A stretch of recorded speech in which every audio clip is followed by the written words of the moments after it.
আল্লাহ তুমি সব কিচ্ছু জানো, হে আমার প্রভু তুমি আমাকে মাফ করে দাও। আমার আল্লাহ বলে, তারপরও যদি তোমাদেরকে আমি মাফ না করি, তারপরও বান্দা তোমরা আমার রহমতের দরজা থেকে ফিরে যাইও না। আমি তোমাদেরকে হুকুম দিচ্ছি, ওয়ালাউ আন্নাহুম ইয যালামু আনফুসাহুম জাউকা, বান্দারে যদি গুনাহ করে ফেলো আমার রহমত থেকে মুখ ফিরে তুমি চলে যাইও না।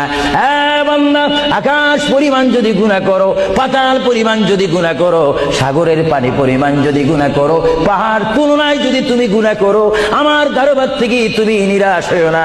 বান্দা, আমি তোমাকে একটি রাস্তা বাতাই দিচ্ছি, একটি পথ তোমাকে আমি দেখাই দিচ্ছি। সেই পথটি কোন পথ তোমরা জানো? ওয়ালাউ আন্নাহুম ইয যালামু আনফুসাহুম জাউকা, বান্দারে যখন তোমরা বরবাদ হয়ে যাবে তখন তোমাদেরকে একটা পথ আমি তোমাদেরকে দেখাই দিলাম।